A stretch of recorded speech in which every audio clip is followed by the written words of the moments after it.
Imagine for a second that you're trying to understand how a massive, bustling city works. Let's say New York or Tokyo. But here's the catch. The only tool you have is an old-school phone book. Oh, wow. You've got an alphabetical list of everyone who lives there, 8 million names, but you have absolutely no idea who knows whom.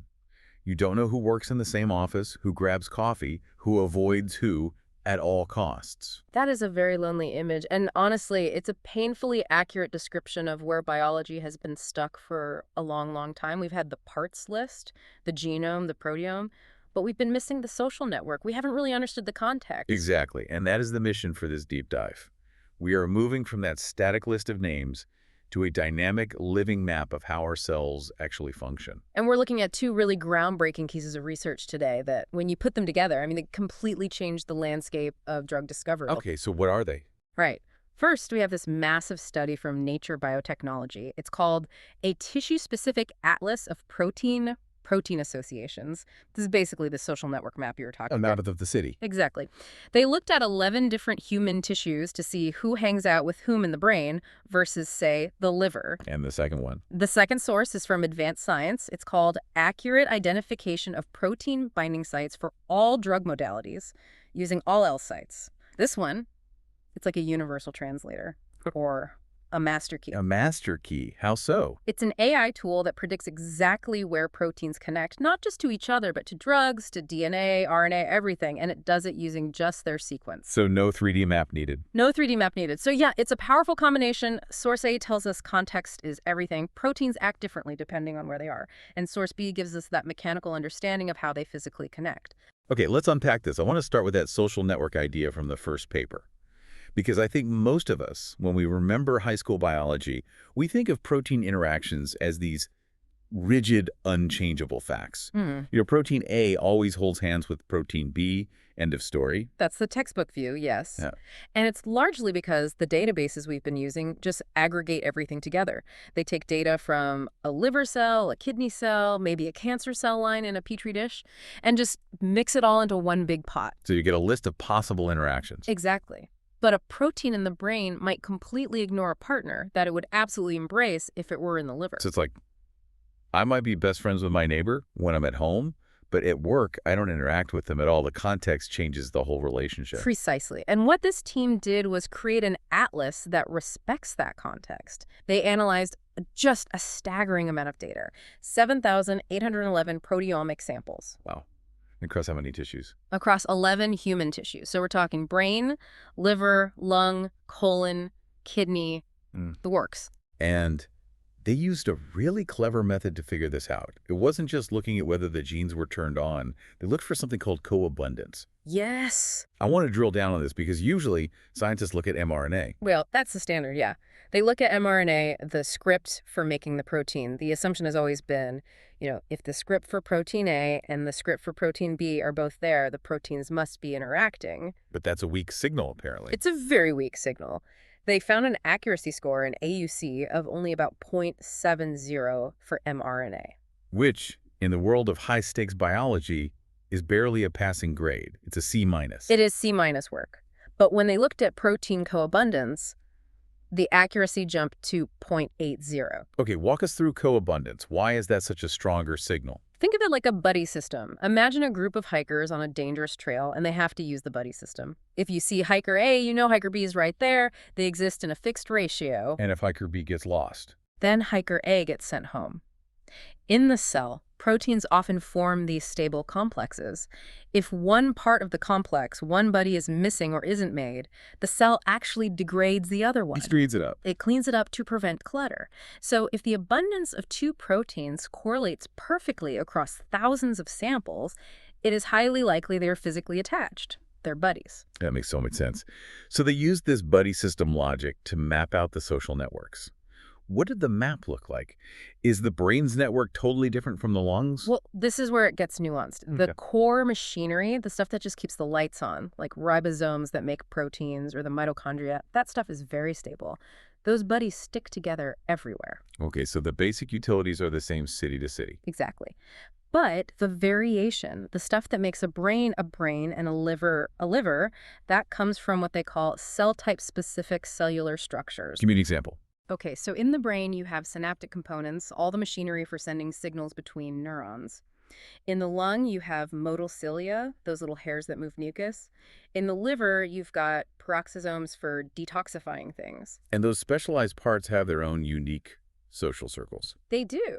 The study found that over 25% of protein associations are tissue-specific. 25% is a huge chunk. That means a quarter of the social network depends entirely on which room of the house you're in. It is. But here's the kicker, and this surprised even the researchers. Less than 7% of that variation is because the gene for the partner wasn't turned on.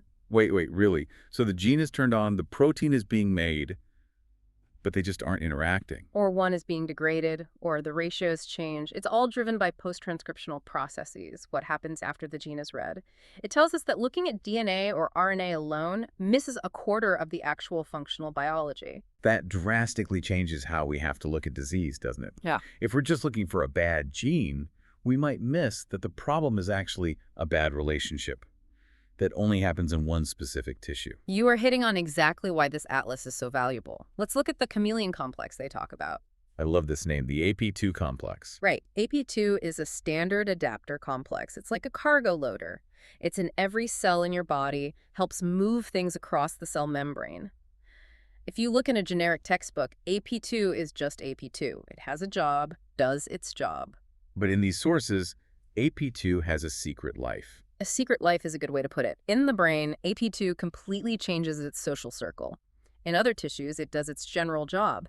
But in the brain, the data showed it tightens its relationship specifically with synaptic proteins, the ones involved in neurotransmission. So it ignores those partners in the liver or the lung. Totally ignores them. It adapts its function to the context of the neuron. It's basically code switching. It speaks one language in the liver and a completely different dialect in the brain. And this isn't just trivia. They use this brain-specific map to look at schizophrenia, right? They did. And this is a perfect example of solving a major medical puzzle. We have these things called GWAS genome-wide association studies. They scan thousands of people and say, hey, this genetic neighborhood is linked to schizophrenia. But GWAS is famously vague. It points to a city block and says, the problem is somewhere in here. But it doesn't tell you which house or which gene is the real culprit. Exactly. You've got a stretch of DNA with maybe 20 genes. Which one is it? So by overlaying this new brain-specific interaction map, the researchers could see which genes in those neighborhoods were actually interacting with known schizophrenia pathways in the brain. So they connected the dots. And this led to a specific aha moment with a channel called HCN1. Yes, HCN1 is an ion channel. It's crucial for determining how frequently a neuron fires. The atlas showed a very strong brain-specific interaction between HCN1 and a family of proteins called 1433. 1433. That sounds like a formation in soccer. They're actually regulatory proteins. And here's the cool part. They didn't just find the names in a list. They used AlphaFold 2, an AI modeling tool, to predict the structure. And what did they find? They found that 1433 binds to a disordered tail of the HCN1 channel. And what does that binding do? What's the consequence? It likely stops HCN1 from being degraded. It stabilizes it. But here's the context again. This interaction seems to be specific to parvalbumin-positive neurons. PV neurons. I've heard of those in relation to brain waves. Right. They're fast-spiking interneurons. They're kind of like the metronomes of the brain, keeping the rhythm. And they are known to malfunction in schizophrenia. Wow. So the atlas took us from a vague schizophrenia risk gene all the way down to a specific interaction, HCN1 and 1433, in a specific cell type, the PV neurons, that helps explain the disease. Exactly. It connects a generic protein to a specific disease mechanism just by knowing who it hangs out with. But knowing who interacts is only step one. Step two is knowing how. Knowing how they interact. The mechanical problem. We just said 1433 binds to the tail of HCN1. But where? Which atom? If you want to design a drug to encourage that interaction or to break it, you need the coordinates. And for that, you usually need a crystal structure, right? You have to freeze the protein and shoot X-rays at it to build a 3D map.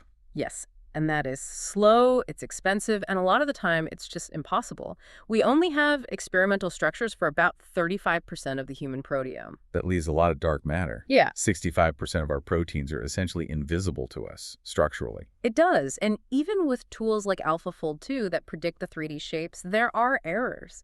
Small errors in a 3D prediction can completely confuse standard software that tries to find binding pockets. How so? If the geometry's off by just a fraction of a nanometer, the computer computer just says, nope, no binding here. So this is where our second source comes in, the paper from Advanced Science about ALLSites. This tool claims to get around the 3D structure problem entirely. ALLSites changes the game because it doesn't rely on the 3D structure at all. It uses a protein language model called ESM2. We hear about language models all the time now with things like ChatGPT, but for biology. Exactly. Think of a protein sequence, that string of amino acids, as a sentence.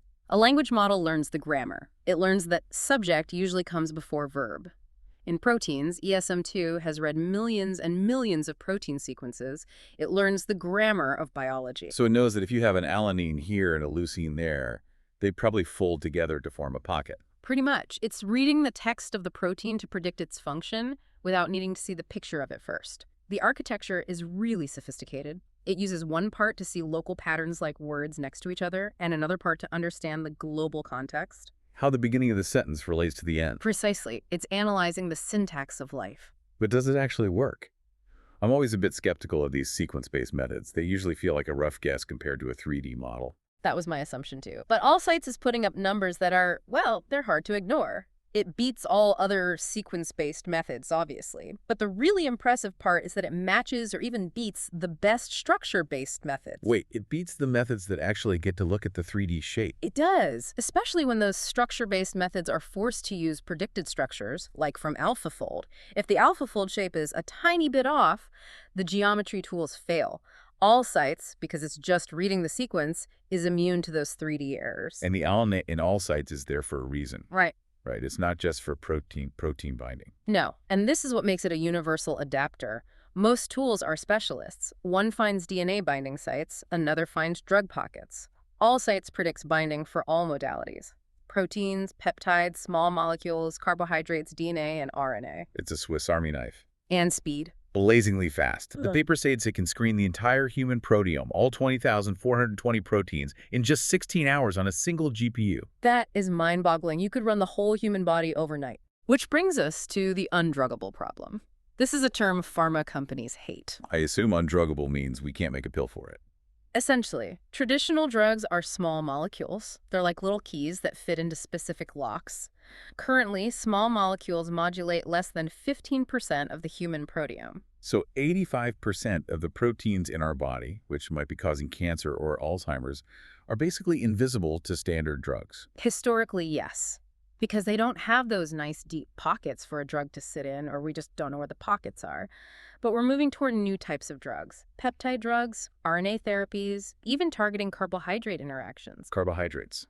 You mean sugars? Sugars on the surface of cells. They're incredibly important for things like immune response, viral infection, but they're chemically unique, lots of hydroxyl groups, and standard tools really struggle to predict where sugars will bind. But I'm guessing ALLSites doesn't struggle. It outperformed tools designed just for sugars. It found the sweet spots, pun intended. So if we put these two papers together, the workflow for discovering a new medicine changes dramatically. Source A gives us the map. It tells us, hey, in the brain, protein X connects with protein Y to cause schizophrenia. Right. We identify the target based on real-world context, not a petri dish. And then source B comes in and says, and here's exactly where they touch. And by the way, here is a hidden pocket on protein X that you can target with a new drug or maybe a peptide or a piece of RNA. Exactly. It opens up that 85% of the undruggable proteome. We can find targets we didn't even know were targets because we were looking in the wrong tissue, and we can find binding sites we couldn't see because we didn't have the crystal structure. It feels like we are finally turning the lights on in that city we talked about. We aren't just reading the phone book anymore. We are watching the traffic, seeing the meetings, and figuring out exactly which door to knock on. And we're doing it with a speed and precision that was just impossible even 5 years ago. This combination of the social network data and the ALLSites tool, it's the future of drug discovery. So what does this all mean for the listener? Why should you care if you aren't a molecular biologist? It matters because of safety and specificity. Think about side effects. Why does a chemotherapy drug make you lose your hair and get nauseous? Because it attacks all cells indiscriminately. It doesn't know context. It kills the fast-growing cancer cells, but it also kills your fast-growing hair cells. It lacks context. Right. But if we use the atlas from source A, we can say, I want to target this interaction that only happens in the brain tumor, but not in the liver or the gut. That means better drugs with fewer side effects. And with source B, we can design that drug to fit perfectly, even if we've never seen the protein under a microscope. Precisely. It accelerates the timeline from interesting discovery to potential medicine by years. Here's where it gets really interesting for me. I want to leave you with a thought that kind of kept me up last night after reading these papers. Go for it. Source A tells us that 25% of protein interactions are tissue-specific. Source B tells us it can predict binding for any modality, not just the pills we usually take. Right. So think about the last 20 years of drug trials. Billions of dollars, thousands of failed drugs. Drugs that worked in a dish but failed in humans, or worked in a mouse but failed in a clinical trial. I see where you're going with this. How many of those failures were actually successes that we just missed? Maybe the drug didn't work because we tested it in the wrong tissue context. Or maybe we had the right target, but we were trying to hit it with a small molecule when we should have used a peptide. That is a profound question. Are the cures for Alzheimer's or specific cancers or schizophrenia sitting in the trash bins of pharmaceutical companies right now? Exactly. We assumed the target was undruggable or the interaction didn't exist just because our map was too simple. And now that we have the tissue atlas and ALLSites, we have the map and the key to go back and rescue them. It's entirely possible the next breakthrough drug is something we already discovered, but didn't have the context to understand. That's a hopeful thought to end on. Science isn't just about finding new things. Sometimes it's about seeing what we already have with new eyes. And with better maps. Thanks for taking the deep dive with us.